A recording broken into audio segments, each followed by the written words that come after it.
আমি বাড়িতে থাকবো না, আপনি আমারে আমাকে বাড়িতে দিয়ে আসেন। কেন, কি হইছে? তুমি তো কালকে আইলা, আইজ আবার যাওয়ার কথা কইতেছো। আপনার আম্মা উঠানো আমারে বোরখা পরে যাইতে কয়, এই উঠানোকে আমার পর্দা করতে হইব?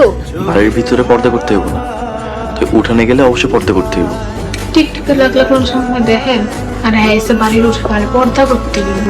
মরার হুজুর বিয়া করে বিপদে পড়ছি। কি ভাবতেছো? শুনেন, আমার ভাল লাগতেছে না, আমি আমার বাড়িতে যাবো। বাড়িতে যাওয়ার ইচ্ছা হয়েছে, যাইবা।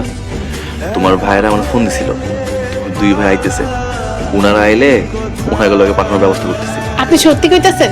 আচ্ছা ঠিক আছে, আমি তাহলে গুজগুজ করে ফেলাই। এত তাড়াহুড়া কিছু নেই, আগে ওনারা আসুক, তারপর গোছগাছ করুন। খাও বাবারা, বাজার তো সব তোমরাই করলাম। ভাইজান, এত কিছু কি দরকার আছে? আপনারা আমাকে মেহমান, আপনাকে আপনার আমরা করুন, উল্টা সব বাজার আপনারা করলেন। এটা তুমি কি কইলা ভাই?